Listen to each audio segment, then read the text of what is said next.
Seja bem-vinda, seja bem-vindo, 21º episódio da segunda temporada do Que Não Fazer em Vendas. Sim, estamos aqui na Vesa TV, vesatv.com.br. Os nossos episódios, eles são os inéditos, né? São liberados às 21h45 das terças-feiras, depois com várias reprises, onde nós falamos para você o que não fazer em vendas. E aqui é lógico, meu parceiro, meu irmão, o grande, o inesquecível, o inoxidável Luiz Schmidt. Tamo junto, tamo junto. 21º episódio. É muito legal ver essa maratona de conhecimento que a gente já conseguiu servir aqui na Vesa TV. O ambiente tá ficando muito mais bonito ainda com o nosso streaming e agora com novidades. Exatamente. Muito bacana. Antes a gente falava só a respeito do nosso YouTube, mas agora tem muito mais coisas. Mas onde você pode nos encontrar, Hugo? Olha só, você me acha no LinkedIn, certo? LinkedIn para os assuntos de vendas e marketing, muito mais no LinkedIn. Hugo Palestrando, você me acha no LinkedIn. Claro, no Instagram também estou disponível com esse nome e a gente está lá sempre disponível para interagir com vocês, trazer os questionamentos e dúvidas sobre vendas, né, Luiz? E falando de interação, toda quinta-feira tem caixinha de pergunta do nosso programa no meu Instagram, @LuizSchmidt. Abra a caixinha de perguntas, você pode mandar a pergunta, eu respondo ela no Instagram, mas também a gente traz aqui, faz uma curadoria das perguntas e junta tudo num episódio que vai eu e o Hugo responder essas perguntas também. Então, se você quer participar, você pode participar através do meu Instagram. É isso aí. É isso aí. Estamos também, olha só, temos uma playlist completa no Spotify, certo? No Spotify, se você procura lá o Que Não Fazer em Vendas, encontra a gente. Claro, se você não encontrar, chama o Luiz, me chama na rede social e pergunta pra gente que a gente manda o link para você também, para você ouvir o nosso podcast, como o Luiz sempre fala, correndo na esteira, lavando aquela louça. Sabe que existe uma pesquisa, né? Dados de pesquisa dizem que homens casados que lavam louça são homens casados mais felizes, certo? É por isso que eu sou um cabra feliz demais, porque é que você tem louça lá em casa e eu lavo tudo. É o departamento próprio, só meu. O departamento da louça. Muito bom. Mas olha só, Hugo, hoje é daqueles episódios que é o nosso aulão. Isso. Uma vez por mês a gente traz para você aqui um aulão, onde vai estar só eu e o Hugo, sem o entrevistado. E a gente vai no detalhe, a gente vai falar mais coisas. Então, esse é aquele episódio que você pega a caneta, pega o papel, vai escrever, chama o seu time, compartilha com ele, porque aqui a gente está passando conteúdo denso, conteúdo da prática. E ainda assim, se você quiser que vai eu e o Hugo dar uma palestra para você, a gente está aqui esperando esse convite. A gente tem certeza que esse conteúdo, ainda mais em profundidade dentro da tua empresa, a gente vai conseguir falar com você, falar com o teu time, levar para a tua convenção de final de ano, para aquele treinamento de vendas que você quer fazer com o seu time no final do terceiro quarto. Estamos aqui disponíveis para isso, esperando o teu convite. Não é isso, Hugo? É isso. E o que a gente fala muito, né, Luiz, é que as pessoas aprendem fazendo, né? Exatamente. Então, os treinamentos, mais assim, quando a gente coloca do ponto de vista de workshops, eles são importantes porque não só o conteúdo, mas efetivamente ensinar as pessoas a planejar suas ações, os gestores a planejar suas ações, a tocar o time comercial. É isso que a gente entrega bastante nos nossos treinamentos. E veja o seguinte, a gente está na metade do nosso ano de 2024, se você está vendo isso esse ano, ainda tem mais da metade do ano. Quer dizer, ainda tem um pouco menos da metade do ano, mas ainda tem muita lenha para queimar. É isso aí. Tem muita coisa para você corrigir rota e eu tenho certeza que o nosso conhecimento vai te ajudar. É isso aí. Mas vamos para o nosso tema de hoje? O tema de hoje é aquele que, assim, dá pouco problema. Dá pouco problema. Sabe por quê? Quando você fala em vendas, é muito fácil. É só a gente vender e o time entregar. Fácil. É fácil. E a gente gravou um episódio há pouco tempo atrás falando sobre gestão de conflito que ficou maravilhoso. Sugiro você ir lá e assistir. Esse daqui a gente vai fazer uma outra provocação indo na mesma linha. Quer falar a provocação, Hugo? Eu, na verdade, vou falar se o Vitão colocar na tela para a gente, Vitão.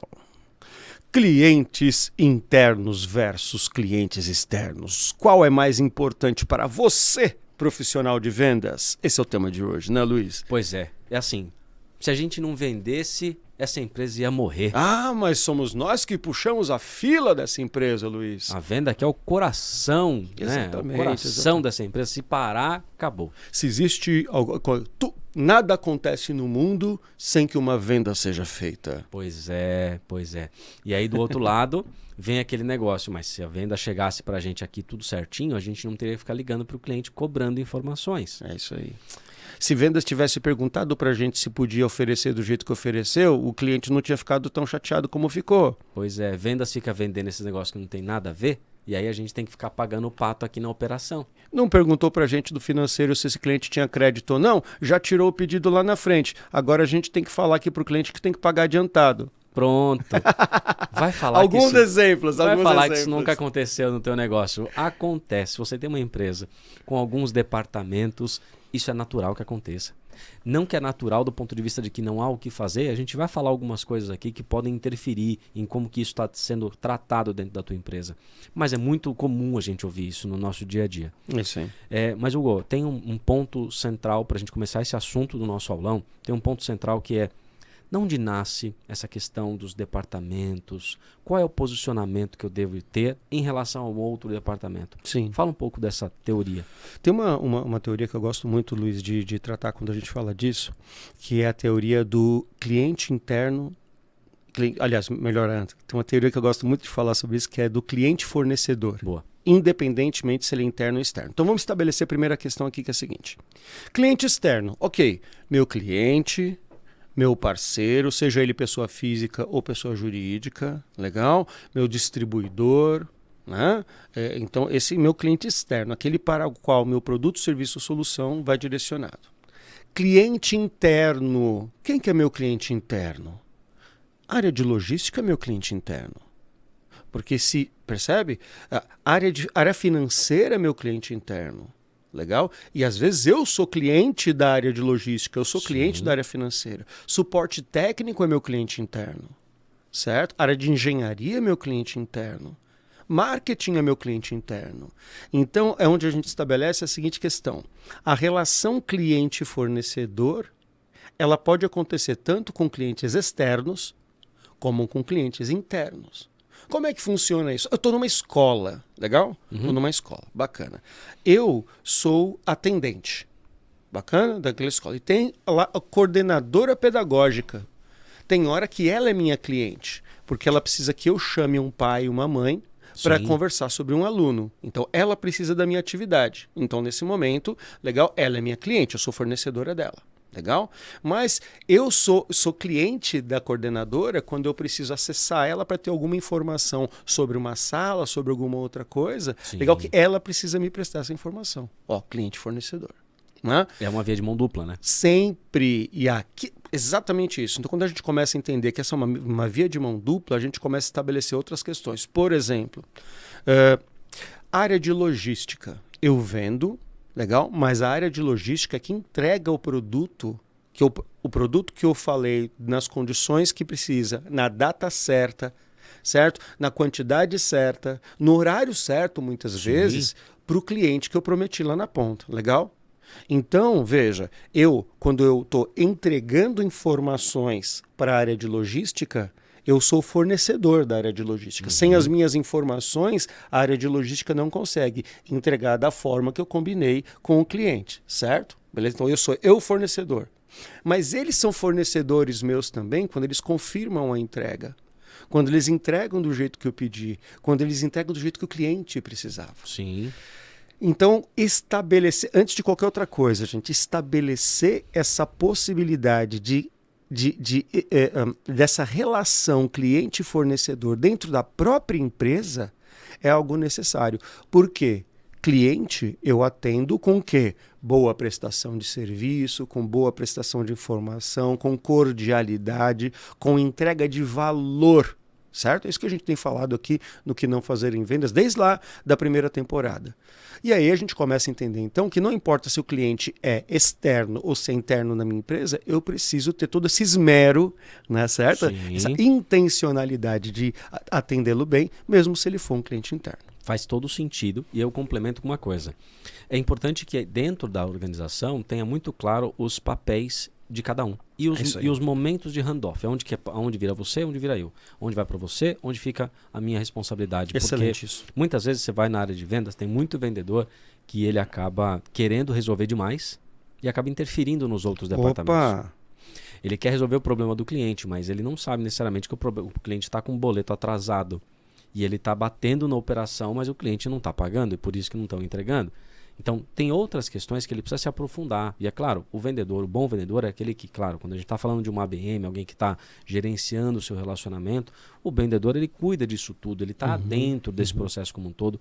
Mas mesmo nas vendas transacionais, uma venda comum, simples, o vendedor tem que acompanhar até o final. Sim. Mas ele precisa entender também aonde é o papel dele, aonde é o papel do outro. E aí começa a nascer, entre muitas empresas que têm muito conflito entre departamento, eu começo a desconfiar do teu trabalho, porque o cliente falou, pô, ele me tratou mal. Vamos entender os limites, né? É isso aí. Vamos entender qual foi o porquê que eles se falaram dessa forma, porque, enfim, se as pessoas estão trabalhando ali, minimamente elas têm alguma capacidade cognitiva para estar fazendo aquilo ali. Então a gente também tem que colocar o respeito em cada uma entendendo o meu papel, eu respeito o teu papel também. E acho que esse é um ponto que gera muito conflito, muita fricção. É aquela história, né? A gente já trouxe aqui no Que Não Fazer em Vendas um conceito até que eu coloquei no Inocente Digital, meu terceiro livro, que fala assim, empatia. Empatia é eu me colocar no meu lugar para respeitar o seu lugar. Perfeito. Legal? Então é o seguinte, eu como vendedor, como vendedora, é claro que eu estou querendo, e aí que tem uma diferença, né? Vamos fazer uma meia-culpa aqui bem interessante, que é, eu como vendedor, como vendedora, eu estou querendo realmente que o cliente na ponta seja bem atendido? Ou eu só estou querendo fazer uma venda para colocar a moedinha no meu cofrinho e chegar mais perto da minha meta de vendas? Sim. Legal? Sim. Porque tem vendedor que não faz venda. Eles têm uma granada, né? Que eles assim, ó, e joga no departamento de logística e sai correndo. Joga no financeiro e sai correndo. Então a grande questão aqui, que é uma questão importante. Uma vez me ensinaram sobre venda fósforo. Sim, esse conceito é maravilhoso. Legal? Pensa num fósforo. O fósforo você passou ele na caixa, ele acende, queima. Depois que ele queimou a primeira vez, não adianta você passar de novo, que ele não acende de novo. Você vendedora, você vendedor, você quer fazer venda fósforo? Então, se você quer fazer venda fósforo, já dá stop aqui nesse programa, vai fazer outra coisa. Não vai ser para você isso aqui. Esse programa não vai ser para você. Agora, se você quer fazer venda contínua várias vezes para o mesmo cliente, legal? Se você quer vender as coisas primeiro simples para esse cliente, ganhar a confiança dele para vender mais e coisas mais caras, então relaxa que esse é o programa que você tem que assistir. Exatamente. Não é, Luiz? Aí tem alguns conceitos também que a gente ainda precisa contextualizar, né? Uma delas, a gente falou sobre a teoria do cliente fornecedor. Ok. Mas tem algumas outras teorias que estão ligadas a isso. Por exemplo, Customer Centricity. Chique, bacana. Chique. É legal porque a gente traz nomes aqui que esse você precisa treinar para você poder falar numa reunião, né? Bacana. Treina esse nome aí, o Hugo vai explicar o que é isso. E outra também, né? Customer Centricity. Quando alguém fala isso perto de você, você não faz aquela cara assim... Nossa. Claro que nós sabemos o que é isso, não está fazendo a mínima ideia. Sabe que eu sei, claro que a gente trata sobre isso. Customer Centricity. Customer Centricity é um conceito que fala do cliente no centro de tudo. Legal? É a centricidade, né? Colocando o cliente no centro de todas as operações. É a empresa inteira, independentemente da atividade, da área ou departamento, legal? Olhando sempre para o cliente, para suas demandas, para suas necessidades, para sua experiência. Daqui a pouco a gente puxa outro item que é muito... né? Mas é isso, é quando toda empresa é orientada para cliente. A gente tinha colocado no roteiro aqui, mas eu vou deixar uma coisa bem rápida aqui para você refletir, para você empresário, para você empresário, para você executivo refletir. Depois me peçam na rede social que eu vou buscar qual a referência disso, mas eu lembro do seguinte: as empresas elas podem ter 3 tipos de orientação, legal? Uma são as empresas orientadas a produto. A empresa orientada a produto, qual a orientação dela? Características dos produtos, qualidade dos materiais, processos industriais. Normalmente é a empresa que é tocada por um pensamento de engenharia. O produto em si é o central. O orgulho da empresa é em oferecer produtos de excelente qualidade, sobre a sua perspectiva. Existe a segunda orientação de empresa, que é a orientação de empresas, que é a orientação financeira. Essa empresa ela olha por lucratividade, redução de custos, ela olha por incremento de vendas mais lucrativas, ela faz de tudo para que as vendas aconteçam em maior volume com maior lucro. Normalmente, então, o drive de lucratividade é onde impacta mais ela. E toda a concepção da empresa é orientada a isso. E existe a terceira orientação de empresa, que é a empresa orientada a cliente. E com isso eu não estou querendo dizer que ela vai ter produtos piores, nem que ela vai ter menos lucratividade, mas a experiência do cliente na ponta é o que interessa para ela, porque ela entende que proporcionando uma maior experiência do cliente na ponta é onde ela vai ter clientes que compram mais rápido, em maior quantidade e que indicam outros clientes e que se formam embaixadores da marca, e aí ela consegue atender esses 2 primeiros itens que eu falei aqui por conta da orientação a clientes. Então, uma coisa que você precisa, empresário, executivo, fazer uma análise aqui emocional, interna da sua empresa é quais dessas 3 orientações a tua empresa tem. Porque dependendo desse analisar aqui, sinceramente, as atividades de vocês, vocês vão perceber que talvez coisas que vocês queiram implementar, por exemplo, orientada a cliente, se a empresa é muito conectada com orientada a produto, orientada a financeiro, talvez algumas coisas pela própria cultura da empresa você não consiga realizar. Sim. E aí cultura da empresa, né, Luiz, é uma coisa que pega pesado nisso. É, né? Porque assim, quando a gente fala, por exemplo, da fricção entre departamentos, então tem um departamento, aqui tem alguns departamentos cujo comercial faz mais interface, normalmente numa prestação de serviço normal, tá? Uhum. Que não é um outsourcing de serviço, por exemplo. Vou dar 2 exemplos para ficar claro. Departamento de marketing são altamente ligados ao departamento comercial. Gera fricção, porque às vezes ou não está gerando lead, ou está gerando lead ruim, ou enfim, não está fazendo um bom trabalho, ou está fazendo e tal. Departamento de operação, uma vez que eu te vendi uma coisa, alguém tem que entregar. No caso de produto, logística também, ou produção. Então, esses departamentos eles também geram interface porque eu estou vendendo algo que você vai produzir para entregar.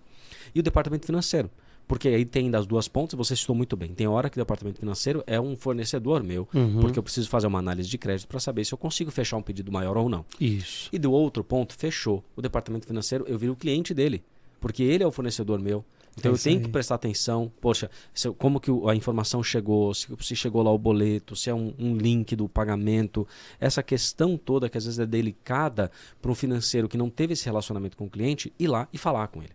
Isso gera muito atrito. Agora, tem algumas empresas cuja a cultura ela não está ligada a conversa e vamos resolver. Tô ligado, passo o e-mail e vamos lá. Se ela tinha que fazer, tem que fazer mesmo e acabou. Passo o e-mail lá e joga no elevador. Parte, né? Fiz a minha parte e já era, não tô querendo saber se isso aqui tá gerando qualidade ou não pro cliente, né? Ou, cara, tá com problema? Manda pro chefe, copia 250 pessoas que alguém vai resolver. Toma nota do negócio. Joga no ventilador que é para poder isso ficar escancarado. Então tem empresas que elas são orientadas a isso. É pau, pedra. Tem outras que já não. Peraí, vamos entender, vamos sentar aqui, vamos conversar para entender esse problema, né? Vamos se colocar no seu lugar e tal. E aí isto gera muitas vezes, às vezes até morosidade também. Um monte. Não, vamos sentar, vamos ver e tal. Aí tem aquele outro que assim, quando junta eu e você, o cliente vira o inimigo. Já viu isso? Já. Estamos nós 2 aqui e fala assim, mas esse cara também é um chato e não sei o quê. Nossa. Aí ninguém olha a vida do cliente que está ali, o problema do cliente que está lá, responde e-mail mal educado para o cliente, responde um e-mail que não tem nada fora de contexto. E aí depois você enquanto vendedor, escuta, porque você está lá na frente, o cliente te chama para tomar um café e te coloca no teu lugar na reunião, aí você volta desconcertado, mas por quê? Porque você não teve o posicionamento de defender o cliente perante a outro departamento, meu querido. É isso aí. Sabe que uma vez, há muito tempo atrás, eu vi 2 pessoas conversando num papo profissional e uma delas falou assim, absurdo, o cliente me pediu isso, não é ele que paga meu salário. Falei, opa, peraí. Se não é ele, quem é? Entendeu? Peraí, se não é do rico dinheirinho do cliente que sai o nosso salário todo mês, é do quê? Você acha que é só do bolso do dono que está pagando a gente tendo prejuízo? Não é, cara. Então, quando a gente fala da questão do customer centricity e de toda essa questão da cultura envolvida nisso, é fundamental entender que empresas que se direcionam a ter o cliente como centro de todas as suas atividades, estão olhando para o objetivo de toda empresa. Perfeito. Que é atender mais e melhor os clientes adequados. E aí, nem vamos entrar na história do adequados, porque já foi tema de diversos episódios de perfil ideal de cliente, mas atender mais os clientes mais adequados para a empresa. E veja algo. Um relacionamento com o cliente ele é muito parecido com a forma como você se relaciona com os seus filhos. Olha só. Veja o seguinte, ó. Agora, essa agora tem horas. Quero ouvir. Tem horas que você precisa suprir o seu filho com aquilo que ele está precisando. Você tem que dar alimentação, você tem que dar banho, você tem que cuidar, zelar por ele, perfeito. Tem horas que você precisa orientá-lo. Você precisa colocar ele no lugar dele.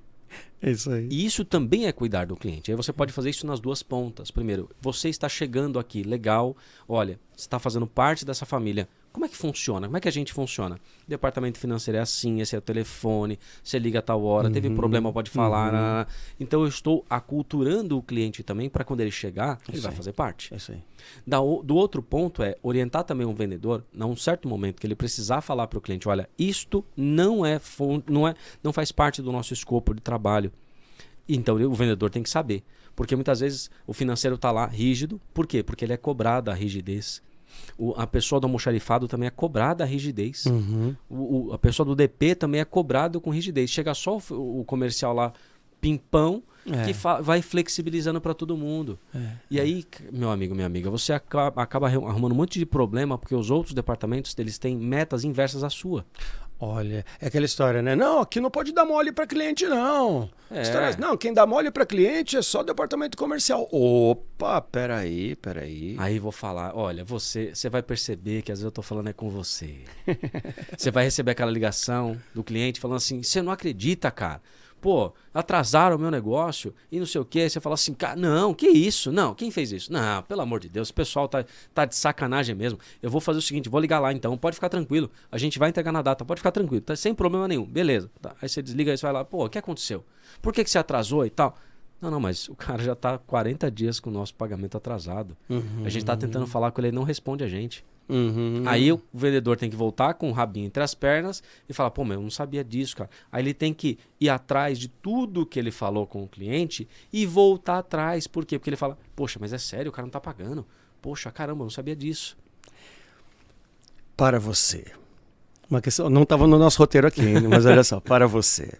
Minha mãe me ensinou, uma vez, não, isso foi meu pai. Meu pai me ensinou que falava assim, ó, toda história tem o seu lado, o meu lado e a verdade. Totalmente. Certo? Todo sentido. A verdade não está nem comigo, nem com você. Sim. Mas quando a gente senta junto e conversa, a gente chega na verdade. Em empresa acontece isso pra caraca. Muito. Entendeu? Porque nós, com a nossa cabeça de vendedoras e vendedores, a gente, em grande parte das vezes, quer defender o cliente. Só que você, cara, se você... E aqui outra coisa para você refletir, vendedora, vendedor, executivo, executivo, empresário, empresário. Se na sua empresa você tem que defender o cliente frente à própria empresa, alguma coisa está errada nesse processo. Pois é. Alguma quebra de cadeia, uma quebra de expectativa, uma quebra de satisfação, está muito clara. Então, uma coisa que você, nessa tua questão, que fala assim, não, fulano não entregou para você, não, vou lá arrepiar com ele. Cara, isso é a mesma coisa que fofoca de família, você falando mal do teu primo que vai sentar na mesa daqui a pouco, na mesa de domingo com você. Verdade. Entendeu? Então não pode. Se essas quebras de expectativa estão acontecendo demais... Na tua relação entre a tua empresa e o cliente externo, saiba, você não está tratando o cliente interno da forma que deveria tratar. Sim, sim. Né? E muitas vezes isso faz parte da própria cultura da empresa. Muito. E é isso que a gente volta a falar, que às vezes é parte da cultura da empresa, é promover um pouco essa questão. Quando eu falei das metas inversas, veja o seguinte. Você que está no almoxarifado, a pessoa de vendas precisa vender. E você precisa garantir que seja entregue só o que o cliente comprou. Então, é uma meta inversa. E quem está em vendas precisa entender isso. Cara, e eu sei, porque eu faço direção de outros departamentos. E eu falo para eles, gente, me perdoa, mas eu pedi para a pessoa ser assim. Então, você precisa entender que ela está fazendo o que eu pedi para ela fazer. E quantas vezes eu já tive a pessoa chegar e falar assim, Luiz, olha, você me falou, mas cara, eu tô pegando pesado. Sim, você precisa, porque eu preciso também garantir o lucro no final do processo. Eu estou falando para você, diretor, diretora, veja que é o seguinte, você precisa criar esses mecanismos para que você possa ter essa previsibilidade de lucro no negócio, mas tome muito, muito cuidado quando isso começar a gerar muito atrito entre os departamentos, porque você é a pessoa responsável por criar, diminuir, reduzir essa fricção entre os departamentos. Criar empatia, posicionar cada um de forma que eles entendam o papel deles e respeitem o papel do outro. E é o que a gente falou aqui. Eu coloco, por exemplo, a pessoa de compras. Ela precisa ter um produto muito bom e ela precisa ter um produto muito baixo custo para que você tenha um melhor lucro. Mas a operação começa a reclamar que não está indo. E o vendedor começa a falar, poxa, eu não quero nem vender, porque se a operação está reclamando disso aí, eu vou ter problema. Então você entende, é papel do gestor reduzir essa fricção desse negócio. Mas aí olha um ponto importante. Opa! Para quem é? Nosso público aqui são de donos, pessoas que têm o seu negócio. Sim, senhora. E que às vezes ele é parte desse processo como um todo. Aí a gente está falando de vários departamentos aqui, cada um com o seu papel, mas quando chega nele, ele flexibiliza tudo e derruba todo o castelo que ele construiu. E isso é um grande problema de você que tem uma empresa que acha que a cultura da empresa é a tua cabeça. Você está desrespeitando todos os outros departamentos. Chega um vendedor e fala assim, cara, olha, putz, eu não posso dar desconto. Aí vai em você vai lá e dá todo o desconto. Dá até mais do que o cliente pediu. Aí chega todo o financeiro falando, não pode, aqui é só boleto, não sei o quê. Você fala, não, faz o seguinte, faz depósito em conta, tal. E aí você descredibilizou todo o processo, todos os profissionais que estão trabalhando na tua empresa. Isso gera no teu time aquele negócio de, eu tenho aqui um salvador da pátria. É isso aí, só correr nele. Só correr nele que tudo resolve. E aí o que acontece? O financeiro vai lá e corre você, o outro vai lá. Aí você começa a ser um gerenciador de treta, quando na verdade você precisaria gerenciar os processos. Então parte disso que a gente está falando entre clientes internos e clientes externos é você quem dá o tom. É isso aí. É você quem dita isso para as pessoas e você quem coloca essa cultura para os demais. Não é, Hugo? Sim. Cultura organizacional é outro tema que, corporativamente falando, a primeira vez que eu ouvi falar de cultura organizacional, meu amigo, isso aí é idos de 90. Eu um pouco depois, porque em 90 e pouco eu estava em cargos muito operacionais. Sim. 95, 96, a primeira vez que eu ouvi uma cultura organizacional, eu falo, cara, isso é de comer com farinha ou com queijo, né? Cultura organizacional. Toda pessoa tem um perfil de comportamento em função da cultura pela qual ela foi formada e a cultura a qual ela reage. Sim. Toda empresa tem um perfil de comportamento, segundo a cultura que está desenvolvida dentro dela. A alta gestão da empresa é quem dá esse perfil de comportamento. Então, em muitas empresas que a gente vê que a cultura da empresa ela é dada pelo diredono. Sim. Pela diredona. Então, primeira coisa é essa, aceita que dói menos. A cultura de uma empresa, ela é dada pelo diredono, ela é dada pela diredona. Legal? Quando a diredona, os altos... Então, normalmente você vê isso em empresas familiares menores. Às vezes os diredonos, eles se eximem da questão de eles implantarem na empresa uma cultura. Entenda, a cultura vai ser formada por alguém. Sim. Às vezes você vai ter cada área com uma cultura diferente, porque os líderes daquelas áreas, eles falam, não, aqui quem manda sou eu. Vai virando feudos, né? Vai virando pequenos feudos, assim, tribos, cada uma das suas tribos. Cada tribo pensando de um jeito diferente e tudo mais. Então o lance é o seguinte, se a gente está falando de customer centricity, e olha só, né? Eu vou dar uma pausa aqui só para entender o que a gente, aqui quase dando meia hora de episódio, o que a gente já falou. A gente já falou de teoria de cliente-fornecedor, interno e externo, certo? Cliente interno, cliente externo. A gente falou de customer centricity, legal? A empresa inteira orientada ao cliente. E a gente já falou aqui de cultura organizacional. Estamos chegando aqui, cultura organizacional e gestor. Então, olha só. Se você é empresário, autoexecutivo ou executiva, se eximir de colocar uma cultura na tua empresa, essa cultura vai se formar. Se você pensa em orientar a empresa para cliente, você vai ter que assumir a responsabilidade de movimentar a cultura da empresa nessa direção. E aí tem que pegar. Esse é um bicho que você vai domar ele pegando ele pelo chifre ou pelo rabo. Pelo rabo ele te arrasta. Pelo chifre você começa a conduzir melhor a situação. Veja o seguinte, tem um livro de Seth Godin que chama Tribos. Tribos do Seth Godin? Opa! E aí, quais são os pontos que fazem com que essas tribos tenham a sua própria cultura? Os seus próprios rituais. Olha, que interessante. Os rituais, eles começam a pautar e a moldar essa cultura. E muitas vezes as empresas elas não têm a sua própria cultura porque elas não têm os seus rituais próprios. Olha só que interessante. Aqui a gente faz aniversário antes do mês. Okay. Aqui, quando a pessoa chega, a gente dá parabéns. É uma coisa nossa. Então, sendo nosso, a pessoa que chegar vai ter que fazer parte disto. Isso vai formando a cultura. num nível mais básico. Num segundo nível é como que nós lidamos com problemas. Opa! Como é que a gente lida com isso? A gente lida porque aqui quando a gente chega, a gente coloca na mesa e decide. Não, a gente põe aqui numa tabela e vê se está dentro disso. Se estiver dentro, ok. Se não tiver, a gente vai para um outro departamento. Vai para um outro escalonamento. Tem alguém fora para fazer essa decisão. Como que a gente lida com os problemas? Sim. E isso tem que estar enraizado e também reflete muito como o dono realiza. É isso. É possível mudar isso? É possível. Mas eu preciso mudar os rituais e os conflitos. A forma que eu gerencio os conflitos. Sim. E muitas vezes o diretor, ele fica... Aí ele cai no mesmo problema do vendedor. Ele quer resolver tudo. Uhum. Quando ele começa a colocar esses rituais e fala, gente, agora é uma coisa nossa aqui e tal, ele começa a respeitar, então ele faz parte daquela cultura, ele não é a cultura em si, a coisa começa a tomar uma forma diferente. Olha, chefe, mas aqui, ao invés de ser de tarde, a gente pode fazer uma sexta de manhã? Aí o pessoal já se energiza. Pô, legal. Eu vou me adaptar e vou fazer isso aqui. Isso aí. Aí a gente começa a criar um movimento cultural dentro da própria empresa, cuja cara é a mistura de todo mundo. É isso. Mas aí ele tem que respeitar isso. É isso. Sabe que assim, né? Aqui, muitos episódios aqui no Que Não Fazer em Vendas, a gente tem a tecla SAP, né? Ah, sim. Porque a gente vai falando de vários conceitos e vai adaptando eles ali. E uma questão que você trouxe ali, muito legal, Luiz, que é esses ritos. Eu gosto muito das teorias de Customer Experience. Sim. E de Customer... Vamos antes, de Customer Success. Então, o que é Customer Success? É a atividade ou a cultura que acompanha e garante o sucesso do cliente. Sim. O sucesso do cliente. Tem uma coisa que eu brinco que é assim. Hugo, eu tô aqui com um problemão aqui na empresa, eu tô com um problemão na minha vida. Um problemão é feito de diversos probleminhas que a gente vai aglutinando eles. Então você pega o teu problemão, taca no chão, ele espatifa. Aí você pega um problema por vez e resolve.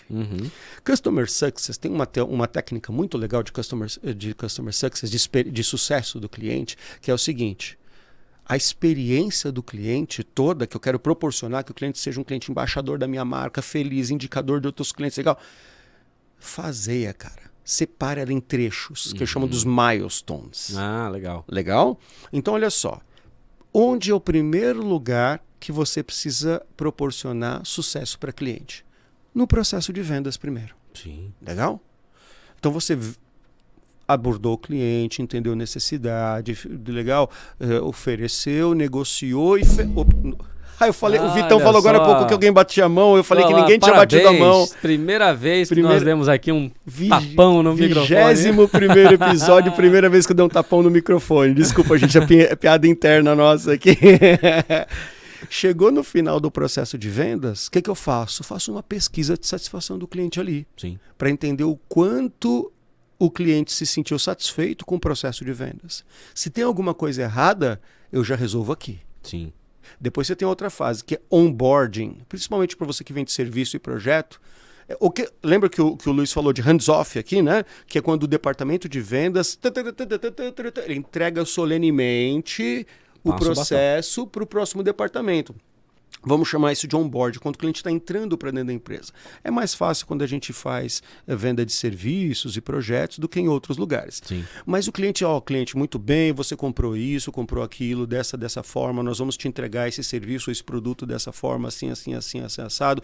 Responsável por essa área, fulano de tal, fique à vontade, estamos aqui com você. Opa! Mais uma pesquisa de satisfação. Para ver se o cliente compreendeu que aquilo que ele comprou efetivamente vai ser entregue. E existe uma nova pessoa comprometida em resolver isso. Sim. Depois esse tem outro, ongoing, outras coisas, mas percebe a treta total de proporcionar uma experiência no final para o cliente, ela tem que ser separada em partes, para que justamente esses rituais, como você trouxe, esses rituais sejam feitos em cada uma das áreas, que tenha um passar de bastão para cada um dos departamentos, para cada uma das pessoas responsáveis, e que o cliente vai se sentindo acompanhado ao longo desse processo todo. E veja assim, você falou muito bem a respeito do serviço, mas vou dar um exemplo de produto. Vou imaginar que eu vendo bolo confeitado, tá bom? E tô vendendo para você um bolo, só que eu tô entregando para quem tá fazendo esse bolo, falou assim, olha, eu vendi aqui um bolo de 3 quilos, tá? Um bolo branco, chocolate e tal, ótimo, tá tudo certo.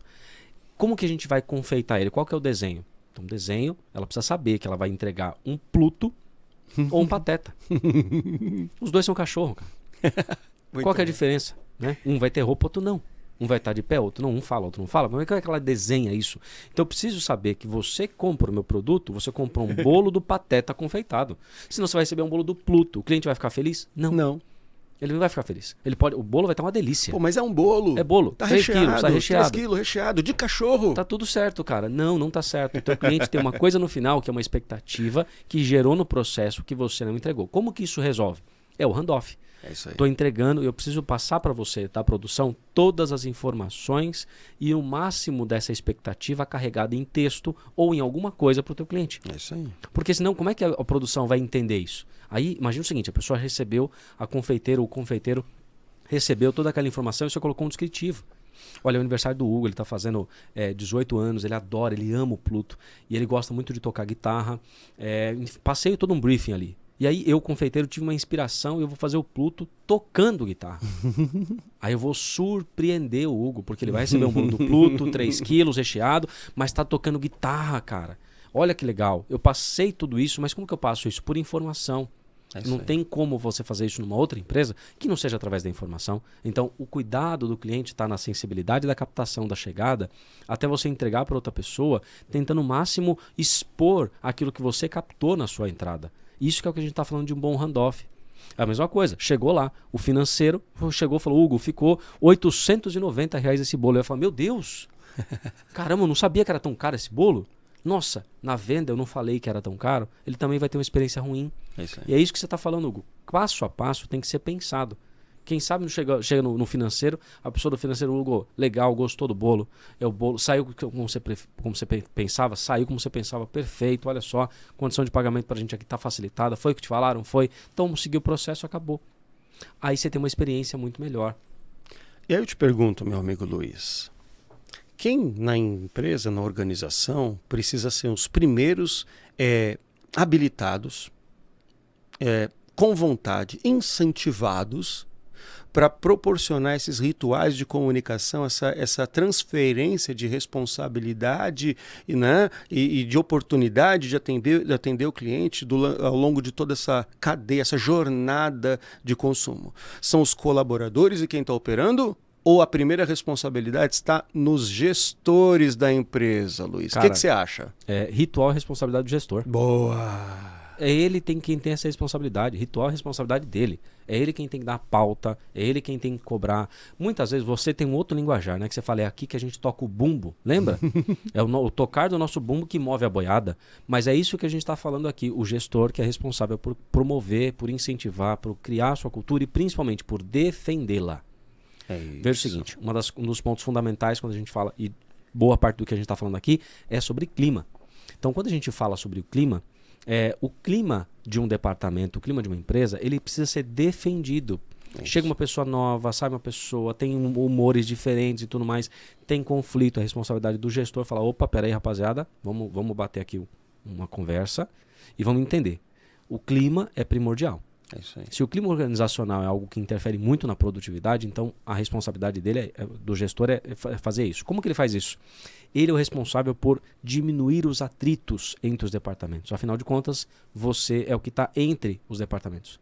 O gestor está ali na ponta de um, conversando com outro departamento. Então, a interface com outros departamentos, quem faz essa defesa é a responsabilidade do gestor.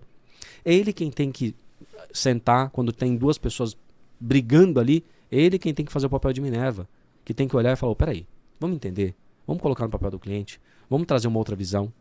É ele quem tem que trazer e não colocar lenha na fogueira. É isso aí, como muitas vezes acontece, né? Ah, não, mas peraí, esse pessoal da produção é fogo mesmo, viu? Não é isso. Comentários simples como esse pode incentivar, como o Hugo bem falou da venda fósforo, pode incentivar uma caixa de fósforo, socar os fósforos tudo ao mesmo tempo. E é isso que cria os feudos, né? As tribos, igual a gente falou, pois todo mundo separado. E às vezes nem... É muito engraçado, quando a gente pega indústria, por exemplo, cara, você vê lá, naquele pedaço do refeitório senta o pessoal do financeiro, naquele ali senta o pessoal do logístico. Eles não se falam, e se rolar time de futebol entre eles, vai dar canelada, porque um tem essa animosidade gerada pelos próprios gestores, né? E aí vem um ponto que eu acho primordial, cara. Quando você implementa processos, quanto mais esmiuçado está o teu processo, quanto mais treinado está o processo, menos a gente tem essa sensação de conflito. É isso aí. Por quê? processos deixam claro erros. É isso. Quando eu estabeleço o processo, quando eu treino em cima de processo, o erro fica claro. Eu não preciso ficar brigando, pô, Hugo, mas toda vez que faz isso, você Não, tá aqui, cara, tá claro.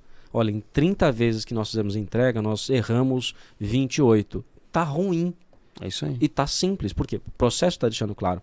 Processos evidenciam erros. Pessoas não gostam de processos. A gente não nasceu muito bem para processo. A gente gosta de ter uma vida normal, mas sem os processos a gente não é produtivo, a gente não consegue fazer mais coisas, a gente não consegue contabilizar as coisas que a gente fez, não consegue, por exemplo, trazer um histórico. O processo ele serve para isso. As pessoas lutam contra o processo, mas o nosso papel enquanto gestor é fazer a defesa dos processos que a gente mesmo cria. Sim. Tem uma questão sobre processos, acho que, se eu não me engano, uma pesquisa que foi feita pela Gisele Paula. Beijo, Gisele Paula. Gisele Paula é uma das fundadoras do Reclame Aqui. Olha só que legal. Mega de uma profissional, uma speaker incrível, uma palestrante incrível. E tem uma pesquisa, não sei se ela fez ainda no Reclame Aqui ou se já foi no Instituto Cliente Feliz, que é o instituto dela. Que ela fala o seguinte, que 2 a 3% dos clientes de uma empresa são sapequinhas. Eles chamam desse jeito porque são aqueles clientes que talvez eles tenham algum estímulo de lesar a empresa. Sim. 2 a 3%. São aqueles que, de alguma forma, intencional ou não, eles podem lesar a empresa e incorrer a empresa num risco de prejuízo. Tá. Legal? Aí o que as empresas fazem? Montam seus processos olhando por 2 a 3% para elas não serem lesadas e penalizam todos os outros 98% que são clientes legais, cara. Eles são bons, eles são honestos. Eles querem comprar de você e serem bem atendidos somente. Só que como a gente pega e monta os processos pensando nesses 2 a 3%, a gente chateia todos os outros 97, 98 com processos inconvenientes para eles. Sim. Legal? Então, quando a gente pensa também nessa questão de como montar isso, e de novo vem a questão do customer centricity, né? Para analisar essa questão toda. E falando em processo, e falar em analisar, Luiz, como você acredita que os dados, porque processos geram dados. Sim. Processos implantados e medidos geram dados. Pesquisas feitas, como a gente falou, né? Separar ali os pedaços da jornada do cliente e medir a satisfação dele em cada um dos pedaços geram dados. O quanto, Luiz Schmidt, dados são importantes nesse processo dessa relação clientes internos, clientes externos, dessa relação cliente-fornecedor que a gente está falando aqui hoje? Cara, muito, porque quanto mais dados eu tenho, menos interferência humana nessa análise eu preciso ter. Okay. Vamos deixar um processo muito simples. Okay. Né? Vendas, estou aqui com o meu CRM. O CRM está todo preenchido, tá, legal. Quanto que eu tenho de valor a ser vendido é tanto. Quanto que vendeu é tanto. Então eu consigo saber quanto que a gente está gerando de proposta, quanto que foi vendido de fato. Margem de lucro, está lá claro os dados? Sim, eu vendi quantos % desses produtos que eu vendi deram margem de 30% ou mais. Fica claro esse negócio. Aí a gente pode pegar o dado e ir puxando o dado até entender qual é o problema do processo. Vou dar um exemplo claro. Na minha empresa a gente faz gestão de ações trabalhistas. Opa. De que maneira? Através de um indicador de desempenho. Tem um indicador de desempenho focado em gestão trabalhista. Quando acontece um problema fora da média, a gente pega aquele dado e vai olhando a causa raiz até entender qual foi o fator originador deste processo trabalhista. Excelente. Aí vai na causa raiz. Ah, legal, foi a supervisão que não entregou o comprovante do documento do EPI. Beleza, treinamento. É isso aí. Então você consegue ir na causa raiz. Os dados, eles ajudam a gente a tomar decisões com base nos dados e não nas questões puramente pessoais. Não que não tenha interferência, claro que tem. Sim. Mas pelo menos eu tenho aqui uma questão simples. E eu falo isso muito sobre o playbook. A gente tem playbook na empresa e outro dia a gente estava discutindo uma questão. Pô, mas o cara cancelou com 3 meses, a expectativa era tal. Como é que a gente faz com o pagamento da comissão? Eu falei, não tem isso no playbook? Não, já tinha. Então vamos revisar o playbook. É isso aí. Isso é uma questão que a gente tem que tratar. Então, cada questão é isso. Evidenciou, gerou um dado. Eu não preciso ficar discutindo com você sobre isso. Olha, a gente já falou que você precisa fazer 3 visitas por semana. Você não tem feito. está abaixo da média. Eu preciso que você suba 25% da sua média para conseguir ficar na empresa. Simples. É isso aí. Até o ponto de falar, cara, não dá mais para você ficar. É isso. E veja, para você demitir uma pessoa, tem que ser muito, muito tecnicamente. Eu tenho que dizer claramente para você por que está indo. Ou é uma questão puramente comportamental. Ok. Mas se é um dado técnico, fala, cara, tá abaixo da média. Então tá claro para você que você não está performando como deveria performar. É isso. Então os dados, eles ajudam a gente a tomar decisões, e essas decisões de uma maneira mais centrada, menos carregada de sentimento. E aí quando a gente fala de cliente interno ou externo, eu também tenho que ter essas informações a respeito dos meus clientes internos e externos. Um bom comitê de gestão de processo, por exemplo, você reduz um monte de problema. Porque a gente está avaliando aqui, qual é a sua meta? A minha meta é redução de custo na compra em 5%. Qual é a sua meta do faturamento? É a emissão de todas as faturas com erro menor que 0,1. Qual é a missão do RH? É contratar pessoas de boa qualidade. Pô, peraí, eu vou vender um negócio para um cliente, é uma prestação de serviço. É um serviço de alto valor agregado? Sim. Então eu vou ajudar a meta do RH? Aí eu posso colocar esse produto de alto valor tecnológico aqui para você? Sim. Então talvez eu ajude a meta de compras, porque esse produto tem um custo mais baixo. Então você consegue entender que os dados também ajudam a criar essa empatia com outros departamentos? Sim. É muito louco isso, né? Porque como você falou, a questão de vendas, né? Mesmo o feedback, por exemplo, né? Ele é algo... é feedback comportamental. Não estamos falando aqui de feedback de performance. De feedback de desempenho e análise de desempenho. Não. Feedback é a possibilidade de você constantemente estar orientando as pessoas, esse teu comportamento por conta disso e disso não foi legal e eu espero de você pensar dessa forma. Então, você vai melhorando o time de forma inteira. Tem uma máxima em RH que fala assim, que a gente contrata as pessoas por capacidade técnica e as demite por inabilidade comportamental. Sim. Legal? Então é muito comum isso. Agora, se você tem, de um lado, os números que acompanham as metas e as métricas de resultado desse profissional. Do outro lado, uma cultura de feedback implantada que permita também você, de forma contínua e clara, indicar melhores comportamentos desse cliente, desse colaborador, né? E efetivamente, no momento de uma demissão, falar, olha, foram diversas as vezes aqui que a gente conversou sobre isso ou aquilo e eu acho que está entendido para todo mundo que talvez nós precisamos encerrar o seu contrato de trabalho. Esse não é o seu lugar. Esse não é o seu lugar. Fica muito mais fácil quando a gente faz isso. Agora, uma questão que você trouxe assim, é papel do gestor, né, Luiz? Tem uma brincadeira que a gente fala assim, né? Quem é o adulto dessa relação? Sim. É o gestor, é o líder, né? E você sabe, Hugo, a gente vive uma dicotomia social, num sentido de gestão, que é o seguinte, a gente tem alguns gestores que eles são duros demais com a tua equipe, porque eles foram ensinados dessa forma, e eles estão indo nessa mesma linha, eles estão reproduzindo os mesmos comportamentos. E tem uma outra linha de gestão que eles não têm a capacidade de dizer não. Os dois, em suma, não estão 100% errados, nem 100% corretos, mas vamos pensar o seguinte, um beira a falta de educação, o outro beira a omissão. E os dois problemas são graves. Sim. Se você está fazendo gerindo uma equipe, saiba que tem algumas responsabilidades que são suas. Você vai ter que fazer. Gerir a sua equipe é sua responsabilidade. Cuidar das questões que estão envolvendo pessoas trabalhando com você não é só papel do RH ver a questão da folha do pagamento. Se ela sinalizar para você que uma pessoa está batendo o ponto, e isso é um ponto importante para você e está batendo errado, é sua responsabilidade ir lá e sentar e conversar com ela. Ela já passou pelo RH, mas não terceirize isso. É responsabilidade sua. É uma peça do seu time que não está performando como deveria. Então saiba que essas questões que envolvem também são responsabilidade sua.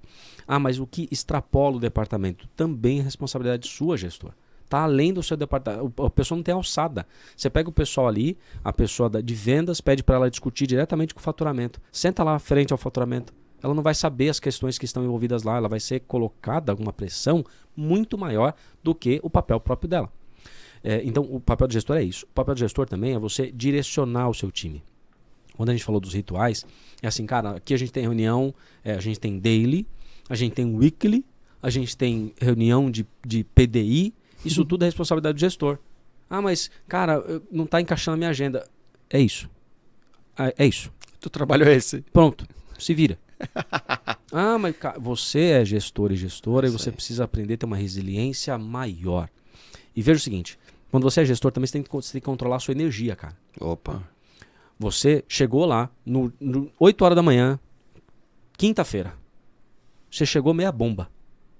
Mas os pepinos estão pulando dentro da empresa. Você é a pessoa responsável por direcionar esse time. Por muitas vezes trocar uma energia com alguém que está passando um problema. O cliente acabou de xingar aquela pessoa, ela vai falar com quem? Com você.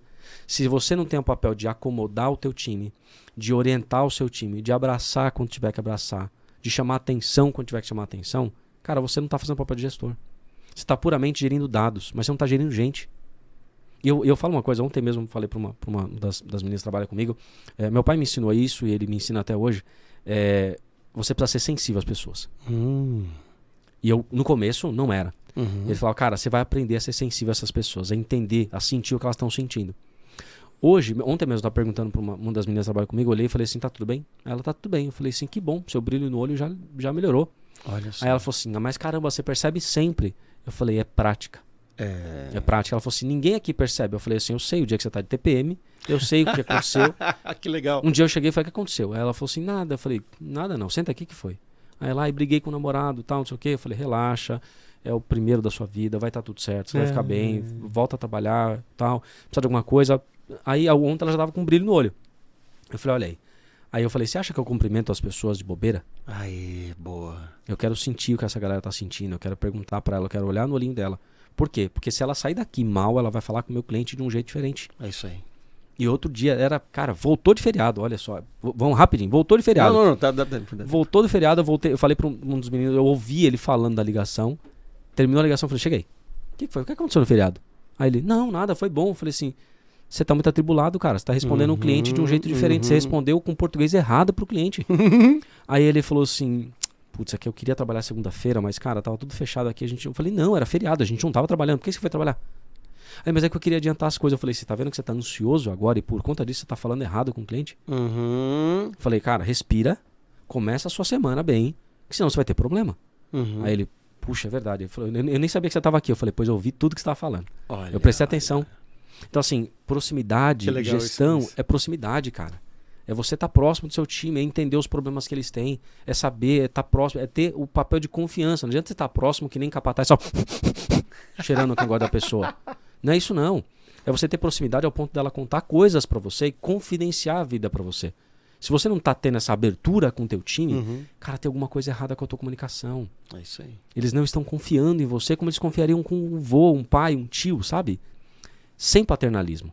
Sem paternalismo. Não estamos falando disso. Não estamos falando disso. Estamos falando de você ter empatia, essa conexão com o seu time. A partir disso, você consegue saber se eles estão performando ou não, se vão performar dado alguma coisa, se vão continuar performando ou não. Isso aí. Então, o papel do gestor, quando a gente fala de cliente interno e externo, é sim gerenciar os conflitos, tanto do cliente interno quanto dos clientes internos, e fazer com que o seu time entenda essa cultura organizacional de forma que isso seja praticado sem a tua presença. É isso aí. Resumo, meu Deus. 50. Resumo do que não fazer em vendas, episódio 21, clientes internos versus clientes externos, qual é o melhor para sua empresa? Bom, chegamos à conclusão aqui que os dois são ambamente igualmente importantes, certo, Luiz? Sim. Legal. O que nós falamos aqui? Olha só, eu tentando organizar aqui as ideias assim. Primeira coisa, a gente falou sobre customer centricity. É isso aí. Legal? A sua empresa, para ser feliz num mercado competitivo e exigente como o de hoje em dia, precisa colocar o cliente no centro de tudo. Perfeito. Certo? Todos os departamentos orientados a cliente. Certo? Nesse sentido, a gente falou aqui sobre a teoria cliente-fornecedor interno, tudo é relação cliente-fornecedor, e a gente falou aqui de hands-off, né, Luiz? De separar as ações e ter esses rituais de comunicação, né? Perfeito. E a influência dos rituais, a gente fala de rituais, é assim, aquela reunião que acontece, é a forma como as comunicações são passadas, isso também é ritual dentro da tua empresa, e você precisa ter um processo nesse sentido. Quem é o responsável por esses processos, Luiz Schmidt? É o gestor. Aê. É você, filhão. É você mesmo. Ponto. É isso aí. O gestor, entenda a cultura organizacional da empresa onde você está inserido. Sim. Legal? Se essa cultura, ela é assim, gestor, entenda a cultura do lugar onde você está inserido. Ponto. Agora, ponto não, pausa. Diredono, diredona. Se você começa a olhar para a cultura que você colocou na empresa e que não está permitindo implantar essa centralização no cliente, quem tem que respirar fundo e fazer uma autoanálise é você. Pois é. Sem choro. Não tem muito o que fazer, mas a empresa ela é do tamanho do dono. Se você quiser que a sua empresa cresça, você tem que crescer. Exatamente. Para você crescer, você tem que colocar uma cultura que não seja só sua. Exatamente. Espalhe isso para as outras pessoas, começa a entender isso como um processo, começa a escalar essas questões. Exatamente. Aí despausa para o gestor de volta aqui, certo? Gestor, se você percebe que a cultura da sua empresa já é direcionada ao cliente e você não está direcionado a isso, aí o problema é seu, Pois certo? é. É você que tem que direcionar. Se você percebe que a cultura da sua empresa não é direcionada a cliente, retroalimente essa informação para o diredono, para a diredona e faça você o melhor que você pode para orientar as atividades do seu departamento a clientes, certo? E aí tem uma questão, o gestor, ele está querendo fazer isso. Sim. Ele quer implementar essa cultura. Sim, sim. E ele tem abertura para fazer isso na empresa? Sim. Sabe o que ele pode fazer? O quê? Contratar gente, cara. Aê! Ele pode contratar uma consultoria para ajudar, Boa, né, a implementar essas questões, esses processos e ajudar o seu time. A gente está aqui para isso. Exatamente, exatamente. Sabe que existem demandas muito claras que a gente está sendo chamado, inclusive para falar. Como a gente fala muito de vendas, as pessoas acham que a gente fala muito só de vendas. Sim. Mas não, a gente entra no negócio de forma muito abrangente, porque no final das contas as vendas só acontecem bem, como a gente disse aqui, se esse customer centricity, se essa centralização no cliente acontece. E se ela acontece, tudo vira um fluxo de vendas para o cliente. A gente tem ajudado empresas aí, não só com os treinamentos, com as palestras, workshops, mas com as A consultorias. gente bateu muito aí, né? no gestor, mas não sofre sozinho, não. Chama a nós. gente. Eu adorei essa, Luiz. Muito bem, muito bem. É isso aí, meu Olha irmão. só, esse aqui foi mais um aulão, certo? Bom. Depois eu acho que é muito legal como a gente prepara esses aulões, mas assim, para você que acompanha o Que Não Fazer em Vendas, sabe que, Luiz, a gente gosta de roteiro, mas nem tanto, né? Sim. A gente põe aqui as principais pautas, mas vem muito de como a conversa vem se desenrolando. Tudo que a gente traz aqui por conta da nossa experiência nas empresas, né? E se esses assuntos que a gente trouxe aqui hoje, você é sensível a eles, mas tem alguma questão que você gostaria de esclarecer, tem alguma pergunta que você gostaria de fazer, faça pra gente. Afinal de contas, quando a gente estabeleceu esse compromisso de estar semanalmente aqui com vocês, é para distribuir conhecimento, distribuir conteúdo mesmo. E aí, Luiz Schmidt, em qual rede social a nossa amiga, nosso amigo que tem dúvida e quer fazer essa pergunta para você, em qual rede social ele te acha? No meu LinkedIn, toda quinta-feira tem caixinha de perguntas. Opa, No meu Instagram, perdão, @Luiz Schmidt. Tem caixinha de perguntas lá, eu abro essa caixinha, você pode mandar pergunta, a gente vai tratar, eu vou responder ela lá e a gente vai tratar elas aqui também. É isso aí. Vocês me acham no Hugo Palestrando, no LinkedIn, principalmente para os assuntos de vendas e marketing, mas eu estou lá no Instagram também, como Hugo Palestrando, para ajudar vocês com relação a isso, certo? É isso aí. Chegamos ao final de mais um. Nossa, mais um aulão. Semana que vem tamo junto. Um beijo no coração, você que está assistindo a gente. Obrigado pela tua audiência, a gente fica muito feliz com a tua participação também. Obrigado, Hugo, mais um momento aí, a gente tá junto. Eu que agradeço.